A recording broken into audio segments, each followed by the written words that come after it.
15장 19절에서 마지막 26절까지입니다. 출애굽기 15장 19절부터 26절까지 교독하시겠습니다. 바로의 말과 병거와 마병이 함께 바다에 들어가매 여호와께서 바닷물을 그들 위에 되돌려 흐르게 하셨으나 이스라엘 자손은 바다 가운데서 마른 땅으로 지나간지라.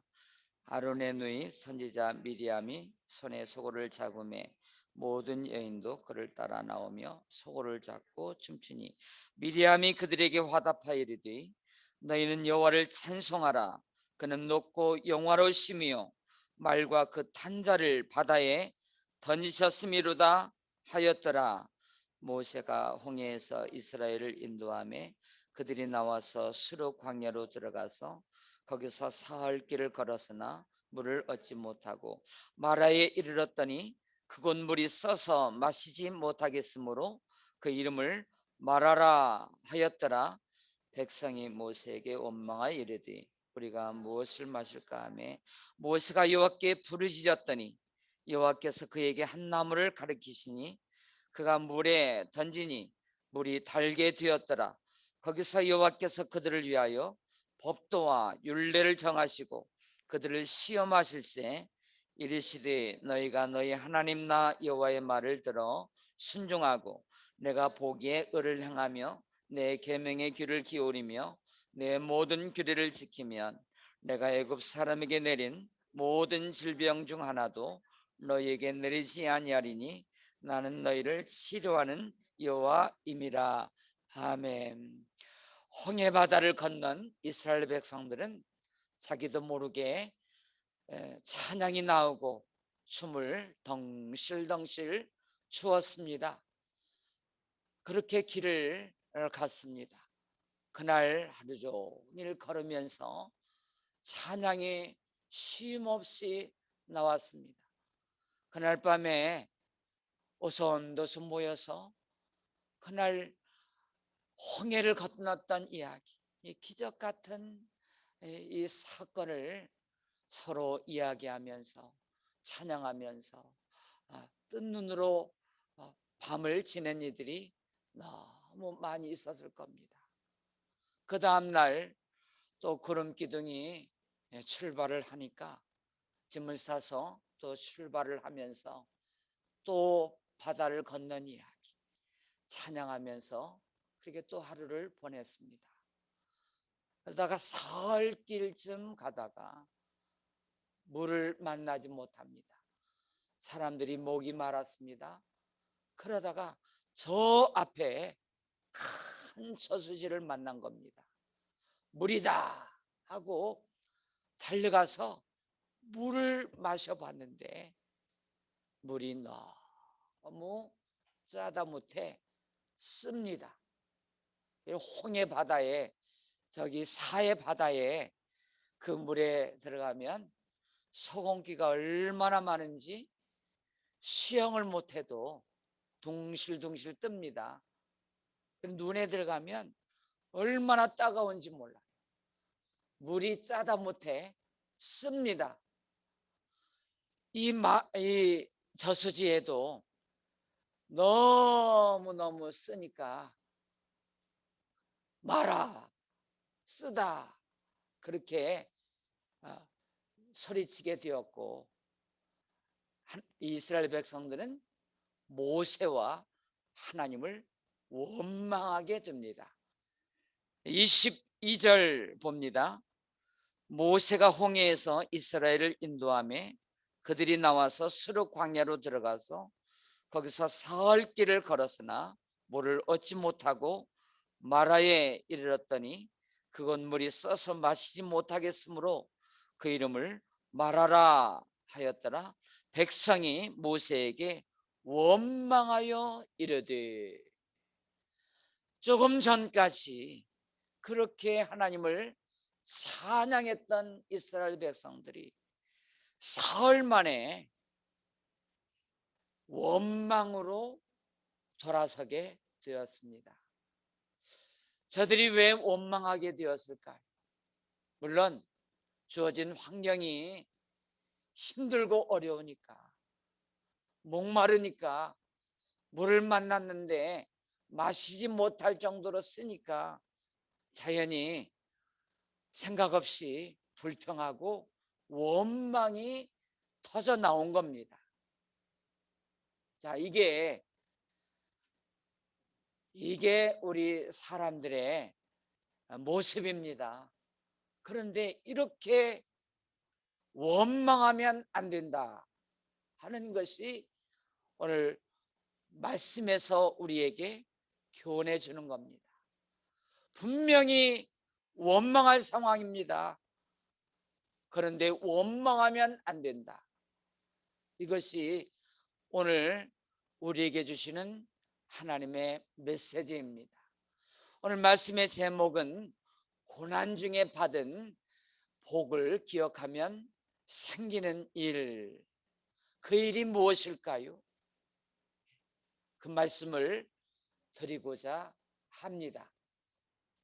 이스라엘 백성들이 원망했던 이유가 있습니다. 그것은 홍해 바다가 갈라지기 직전에 저들이 마음을 품고 행했던 모습이 똑같이 반복이 된 겁니다. 자, 홍해 바다 앞에서 이스라엘 백성들은 앞에 홍해 바다가 가로막혀 있고 뒤에는 애국 군사가 쫓아오니 울고 불고 난리가 나고 통곡하고 다 죽는다 하고 원망을 쏟아내게 되었던 것이죠. 하나님이 모세의 기도를 들으시고 하나님의 기적적인 은혜로 저들이 구하지 않았어도 홍해를 육지같이 건너게 하시고 애국 군사들을 바다에 수장시켜 버렸습니다. 그렇게 홍해를 건넜어요. 이 기적을 보고 찬양을 불렀습니다. 춤을 추었습니다. 그러다가 또 어려움이 생기자 똑같이 반복하게 됩니다. 원망이 터져 나오게 되었습니다. 여기서 우리는 왜 이스라엘 백성들이 또 원망하게 되었나? 그 답이 이겁니다. 홍해 바다 앞에서 부르짖어 기도하지 않고 원망했는데 하나님이 그저 바다를 갈라주셨거든요. 구하지 않았는데 바다를 갈라주셨어요. 구하지 않으면 값싼 은혜가 됩니다. 이게 은혜가 되지 않습니다. 은혜를 금방 잊어버립니다. 처음에는 기적을 보면서 찬양이 흘러나왔습니다. 그런데 부르짖어 기도하지 않으니 금방 은혜를 잊어버리고 또 어려움이 생기자 원망이 터져 나오게 되었던 것 같습니다. 이게 값싼 은혜예요. 우리도 살다 보면 보편적인 은혜가 있습니다. 구하지 않았는데도 어떤 문제가 해결이 됩니다. 그러면 그때는 감사해요. 하나님의 은혜를 찬양합니다. 그런데 똑같이 이스라엘 백성들처럼 또 어려움이 생기면 금방 원망하고 그 은혜를 잊어버리지 못하는 이유는 하나님께 부르짖어 내 기도를 들으시고 하나님이 해주셨다는 이 은혜를 금방 잊어버리기 때문입니다. 그러므로 어떤 문제가 있을 때 하나님께 구하고 문을 두드리고 손을 빌고 도와달라고 외치고 기도하면 그게 문이 열리고 그 문제가 해결되면 내 기도를 들으시고 하나님이 이 문제를 해결해 주셨구나. 그 감사와 은혜가 오래오래 지속이 됩니다. 시편을 보면 다윗이 지은 시가 참 많이 들어있죠. 150편 가운데 다윗의 시 이렇게 부제가 붙인 시편이 73개입니다. 다윗의 시라고 붙여있지 않은 나머지 시편들도 다윗의 시가 많이 있을 겁니다. 이 시편은 고난의 시도 있고 탄원의 시도 있고 찬양의 시로 이게 세 가지로 나누게 됩니다. 고난을 당하니까 하나님께 찬원을 올려드립니다. 하나님, 이 고난 중에 제가 죽게 되었습니다. 살려주십시오. 도와주십시오. 이렇게 고난 중에 찬원을 드립니다. 그런데 이런 찬양, 이런 시편이 있어요. 하나님, 이 고난 중에 저희가 죽게 되었습니다. 도와주십시오. 그러다가 찬양이 들어가는 시편이 있어요. 고난, 탄원, 찬양 이 세 가지가 함께 섞여 있는 시편이 있습니다. 그 중에 하나를 찾아보겠는데 시편 143편이 있습니다.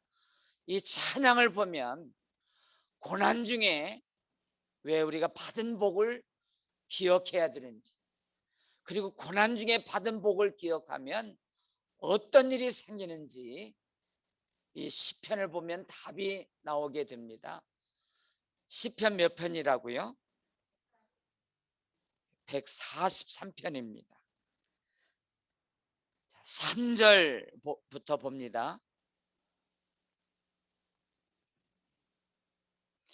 원수가 내 영혼을 핍박하며, 부제에 다윗의 시 그랬죠.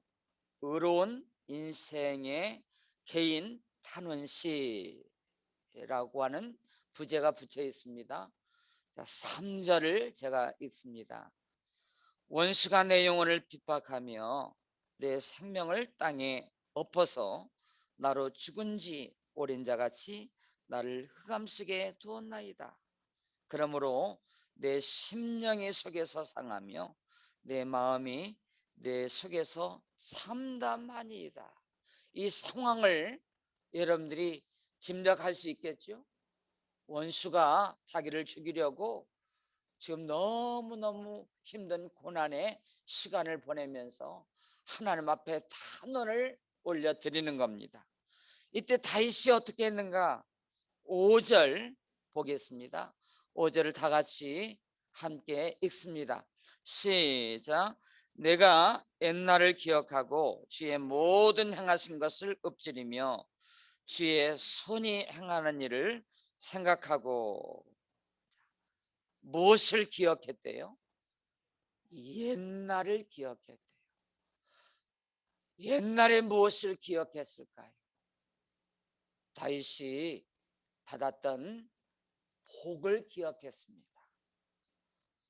그 중에 여러 가지 짐작해 볼 수가 있는데, 골리앗 앞에 서서 골리앗을 쓰러뜨린 일, 그런 일부터 생각해서 지금 살아오면서 하나님이 그 고난 중에 영락없이 죽을 수밖에 없었던 힘든 상황에서 하나님 앞에 부르짖었더니 건져주셨고 도와주셨던 그 옛날을 이 고난 중에 다시금 묵상하고 생각하는 겁니다. 고난 중에 받았던 복, 고난 중에 하나님이 건져주셨던 그 은혜를 지금 또 고난 중에 하나님 앞에 이 복을 생각하면서 기억하는 겁니다. 그러면 어떤 일이 생기는가? 답이 이겁니다. 고난 중에 받은 복을 기억하면 생기는 일, 답, 믿음이 생깁니다. 아멘. 자, 뭐가 생겨요? 믿음이 생깁니다. 전에 도와주셨던 하나님, 건져주셨던 하나님, 내 기도에 응답해 주셨던 그 하나님, 지금 똑같이 힘들고 어려운 고난 중에서 하나님 앞에 부르짖어 기도했더니 하나님께서 오늘도 똑같이 역사하셔서 고난 속에서 건져주시고 도와주실 것이라고 하는 믿음이 생기게 됩니다. 믿음이 생기면 자연적으로 따라오는 것이 뭐냐? 지금 원수, 고난의 상황이 똑같이 있습니다. 그런데 믿음이 생겼습니다. 그러면 자연적으로 따라오는 게 뭐냐면 찬양이 따라오게 되었습니다. 자, 고난, 믿음, 찬양, 이런 시들이 다윗의 시 가운데 상당히 많이 기록되어 있습니다. 그 시편의 결론은 어떻게 되었을까요? 보지 않아도 다시 하나님께서 그 옛날에 건져주셨던 그 은혜를 또 은혜를 베풀어 주십니다. 그 복을 다시 받게 됩니다. 다시 원수에게서 건짐을 받습니다. 이게 다윗의 시편의 기가 막힌 시편의 기록들이 담겨져 있습니다. 그러므로 시편을 매일매일 묵상하고 읽어야 되는 이유가 이 현실의 고난 속에서 어떻게 헤쳐나갈 것인가에 대한 메시지를 던져주고 있습니다. 시편을 읽으시기 바랍니다. 어떻게 읽으라고 저번에 제가 얘기했죠? 오늘이 며칠입니까? 25일. 몇을 더하라고요? 30을 더하는 겁니다. 25 더하기 30 하면 55, 55 더하기 30 하면 85, 85 더하기 30 하면 115, 145. 이렇게 읽다 보면 이게 하나님이 이렇게 읽도록 편집한 것처럼 그 말씀들이 연결이 되고, 또 우리가 하나님의 말씀을 읽을 때 세 가지를 먼저 기억하라고 그랬죠. 하나님이 말씀을 가지고 내게 신방 오신다. 내 영의 눈을 열어 주의 놀라운 것을 보게 하옵소서. 이 말씀이 내게 잔치가 되게 해 주시옵소서. 그렇게 그 마음으로 하나님의 말씀을 읽으면 말씀의 잔치가 벌어지게 됩니다. 또 말씀을 읽는 자에게는 이런 단계가 있습니다. 약을 먹는 단계가 있어요. 아프니까 고쳐야 되니까 쓰지만 약이 도움이 됩니다. 고쳐집니다. 또 밥을 먹는 그 다음 단계가 있습니다. 영양분을 흡수합니다. 그러다가 말씀의 잔치, 풍성한 잔치가 베풀어지는 겁니다. 여러분들이 이제 하나님의 말씀을 읽으면서 이런 은혜가 임하시기를 축복합니다. 말씀의 잔치가 벌어지기를 축복합니다. 어떤 데는 답답합니다. 힘듭니다. 더 어떻게 마음이 답답해서 견딜 수가 없습니다. 억울할 때도 있습니다. 그런데 하나님의 말씀을 읽다 보면 내 마음에 하나님이 내 마음을 다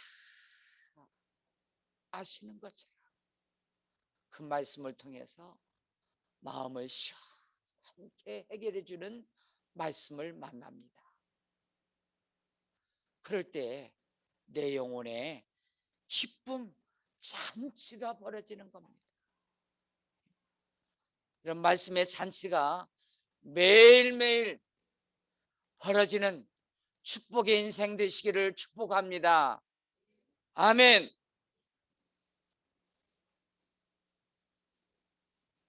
하나님이 주신 기쁨은 포도주가 풍성할 때보다 더함이니이다. 하나님이 주신 기쁨, 잔치가 여러분 안에 날마다 있어야 되겠습니다. 우리 인생이 고난이잖아요. 다윗도 고난 속에서 하나님 앞에 탄원하며 기도할 때 그 옛날을 기억하고 받았던 은혜를 기억하고 다시 그 은혜를 기억하면서 믿음이 생기게 되었고, 믿음이 생기니까 하나님이 이번에도 역사하시는구나. 그러다가 찬양이 흘러나오고 찬양 부르다 보니까 하나님이 다 원수들을 물리쳐 주시고 해결해 주시고 기쁨을 회복시켜 주신 겁니다. 그러므로 오늘 우리의 삶을 되돌아보면 받은 은혜가 많이 있을 겁니다. 그걸 잊지 말아야 됩니다. 저는 기록하기를 좋아하는데요. 그때 또 참 그때 그 순간 하나님이 지혜를 주셔가지고 그때 다 그 상황을 다 노트에 기록하고 어떤 것은 녹음을 해가지고 다 이렇게 해가지고 정말 힘들고 어려울 때 다시 한번 그 부분을 읽으면 그때 생각이 나요. 그냥 지금도 가슴이 짜릿짜릿하고 얼마나 감사한지, 건져주심에 감사한지. 그러면서 오늘의 고난을 이겨 나갔던 경험을 하게 됩니다. 여러분들은 다윗처럼 이 고난 중에 하나님의 은혜를 기억하고 찬양을 부르는 사람입니까? 아니면 이스라엘 백성들처럼 고난이 오면 또 원망의 말들을 쏟아내는 사람입니까? 어떤 사람이? 우리 찬송 부르시겠는데 찬송 301장 부르시면 거기에 지금까지 지내온 것 주의 크신 은혜라 한이 없는 주의 사랑 어찌 이루 말하리라. 이 찬양을 부르시면서 이렇게 하시면 좋겠습니다. 혹시 힘들고 어려운 고난 가운데 있다면, 지금 마라의 쓴물을 만났다면 그 옛날의 홍해를 기적같이 건너게 해주신 그 하나님, 그 홍해를 건너게 해주신 하나님께서 이 마라의 쓴물을 달게 못하실까요? 저들이 부르짖어 기도하지 않았기 때문에 지금 또 여기 앞에서 앞이 캄캄한 겁니다. 그러니까 자연적으로 원망이 쏟아져 나오는 겁니다.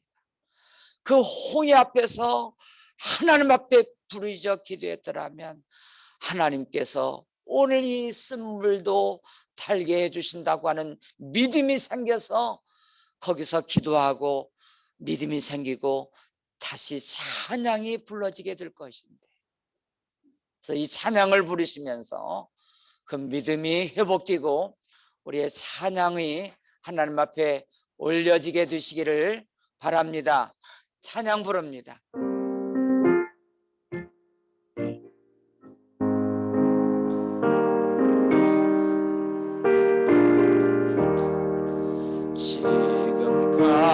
지금까지 지내온 건 주의 크신 은혜라.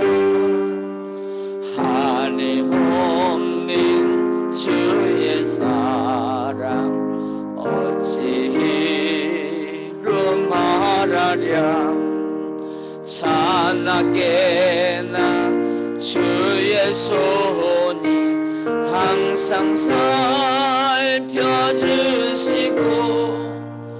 모든 일을 주 안에서 형통하게 하시네. 몸도 마음도 연약하나 쓰임받아 살았네. 물 붓듯이 부신 주의 내 족하다. 사랑 없는 거리에 나 험한 산길에 맬 때 주의 손을 굳게 잡고 찬송하며 가리다. 주님 다시 배울 날이 날로 날로 다가와. 무거운 짐 주께 맡겨 벗을 날도 멀잖네. 나를 위해 예비하신 고향집에 돌아가 아버지의 품 안에서 영원토록 살리라. 여러분, 이 공식을 잊지 않으면 좋겠습니다. 고난 중에 탄원을 하나님 앞에 올리십시오. 이게 부르짐입니다. 이게 하나님 앞에 기도하면서 상황을 올려드리는 겁니다. 기도하면서 어떤 것을 생각해야 됩니까? 다윗처럼 옛적에 베푸신 복, 은혜를 생각하면 믿음이 생깁니다. 그러면 자연히 찬양이 나옵니다. 그 믿음이 어떤 믿음입니까? 그때도 홍해를 갈라주신 그 하나님께서 얼마라의 승물을 달게 해주시는 하나님을 바라보면서 믿음이 생깁니다. 찬양을 하게 될 것입니다. 그렇게 우리 주여 부르고 함께 이 시간 고난 중에 탄원하며 믿음 달라고 찬양의 인생 되게 해달라고 하나님 하는 시간 되기를 바랍니다. 우리 주여 한번 부르고 함께 기도합니다. 주여